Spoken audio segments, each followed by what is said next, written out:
Hello all, welcome to Matt's Tuesday Tips. Week 4 now. I thought I'd throw in a tax one here. I've stayed away from them because it can be a little bit boring, but it is what I do, and there's plenty of good tax advice out there to save people money. And this is a question I get asked loads of times.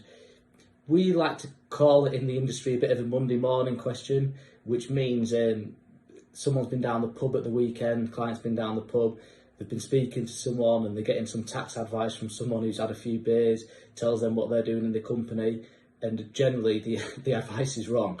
That's what we call it in the industry. Someone ringing us up saying, I've been speaking to someone, I think I can do this. And we say, no, you can't, or no, it's not efficient to do that. So on this one, we're going to talk about company cars. Question I get asked loads of times, should I be running a car through a company? Generally, the answer is no.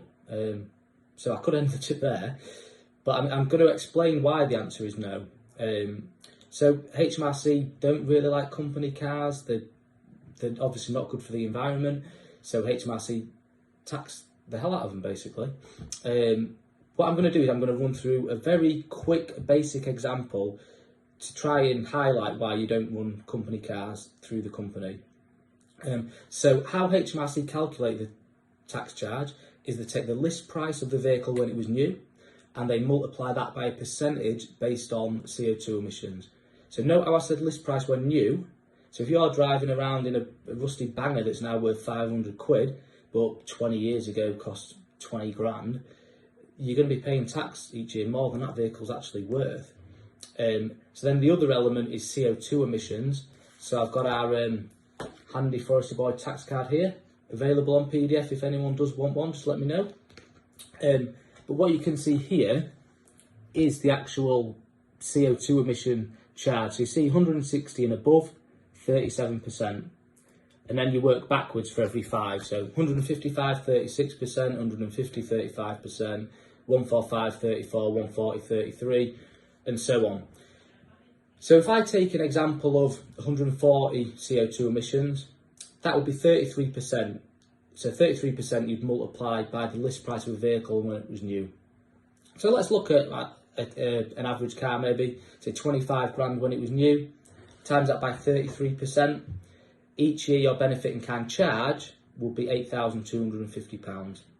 So if you're a basic rate taxpayer, you pay tax at 20% each year on that, which will be £1,650. I have wrote these figures down, by the way. I'm not just doing this in my head. And you then times it by, the company will pay employers national insurance as well at 13.8%, which will be £1,139. So overall, £1,650 paid personally, £1,139 in the company. Add them together, £2,789 a year. That's what it's costing you to run that vehicle in tax and national insurance.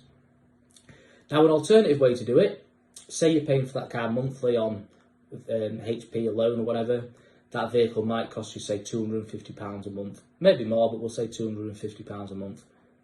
Times that by 12, it's costing you £3,000 a year in cash. Obviously, if it's running through a company, the company's having to pay that as well. So the easy way to do it is to not have the vehicle in the company, and you just take out the money you need to run that car. So if it costs £3,000, take £3,000 out of the company, vote a dividend to take £3,000 out. If you're a basic rate taxpayer, pay tax at 7.5%. 7.5% on 3,000 is 225. So we've got 2,789 versus 225.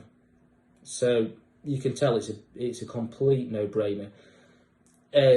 Now, the company does get some tax relief on various expenses. So the cost of running the vehicle through the company gets corporation tax relief. But if you look at the discrepancy in tax there, 2,789 versus 225, you're looking at about 2,500 in tax discrepancy. For a company to save £2,500 in corporation tax, your corporation tax relief rate is 19%, so the company would have to have expenses of over £13,000 a year on that vehicle to save tax of £2,500. So you can see that's just not going to happen. So running a vehicle through a company just doesn't work in most circumstances. The times it does work are electric vehicles. It can work because HMRC like electric, because it's good for the environment. So there's low rates of tax. There's tax incentives for doing that. Same as vans, commercial vehicles. They're tax efficient, tend to be tax efficient. And some commercial vehicles can be classed as a van, like a double cab pickup, although HMRC sort of attacked something similar to that last year, so that might not be a long-term solution. But there are some options that may work for you.